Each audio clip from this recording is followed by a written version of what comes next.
నిజామాబాద్ జిల్లా బోధన్ మండలం హున్సు గ్రామంలో హోలీ పండుగ సందర్భంగా ఆచారం ప్రకారం పిడిగుద్దుల ఆట నిర్వహిస్తారు. ఈ ఆటలో ఒకరిపై ఒకరు పిడిగుద్దులు కురిపించుకోవటం ఇక్కడ ఆనవాయితీ.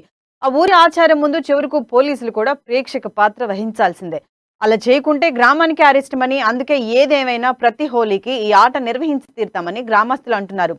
హోలీ రోజు ఉదయం అందరిలాగానే రంగులు చల్లుకుని కుస్తీ పోటీలు నిర్వహించి సాయంత్రం హనుమాన్ ఆలయం మందిరానికి చేరుకుని 2 స్తంభాలకు తాడు కడతారు. తరువాత గ్రామస్తులు 2 వర్గాలుగా విడిపోయి ఒకరిపై ఒకరు పిడిగుద్దులు గుద్దుకుంటారు. కులమతాలకు అతీతంగా ఈ వేడుకల్లో పాల్గొంటారు.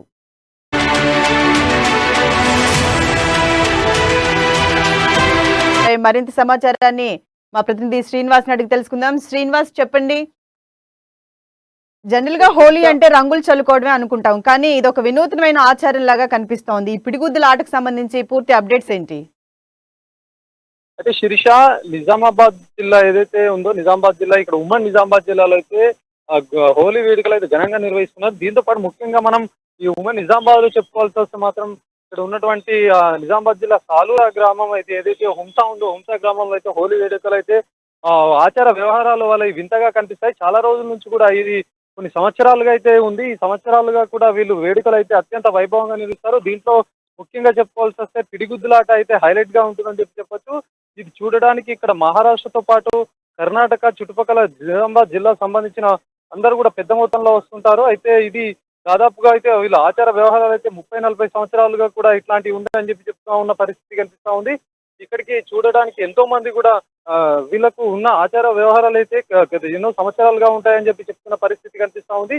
అయితే ఈ పిడిగుద్దులాట అనేది సాయంత్రం 6 గంటలకు 5-6 గంటల ప్రాంతంలో అయితే ఈ పిడిగుద్దులాట అయితే చేస్తూ ఉంటారు.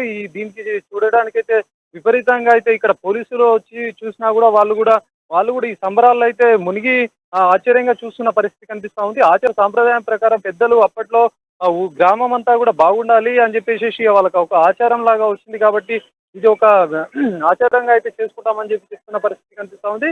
అయితే ఉదయాన్నే అన్ని వేడుకలు హోలీ సంబరాలు అన్ని జరుపుకున్న తర్వాత మధ్యాహ్నం సమయంలో దీనికి సంబంధించిన కుస్తీ పోటీలు నిర్వహిస్తారు. ఈ కుస్తీ పోటీల అనంతరం కూడా ఈ పిడిగుద్దులాట సాయంత్రం 6 గంటలకు 6 గంటల ప్రాంతంలో అయితే చేస్తూ ఉంటారు. ఈ పిడిగుద్దులాట చూడడానికి అయితే చాలా మంది కూడా పెద్ద సంఖ్యలో వస్తారు. ఈ పిడిగుద్దుల ఆట అనంతరం కూడా వాళ్ళందరూ కూడా ఒక ఆత్మీయంగా కలుసుకొని అన్నదమ్ముల్లాగా మళ్ళీ కలిసి ఒక ఆత్మీయంగా కూడా మాట్లాడిన పరిస్థితి కనిపిస్తా ఉంది. ఇది ఎన్ని సంవత్సరాల నుంచి జరుపుతున్నా కూడా ఇట్లాంటి వేడుకలు అయితే నిజామాబాద్ జిల్లాతో పాటు ఇక్కడ తెలంగాణ రాష్ట్ర వ్యాప్తంగా ఇది ఒక హైలైట్ గా అయితే చూస్తున్న పరిస్థితి కనిపిస్తా ఉంది.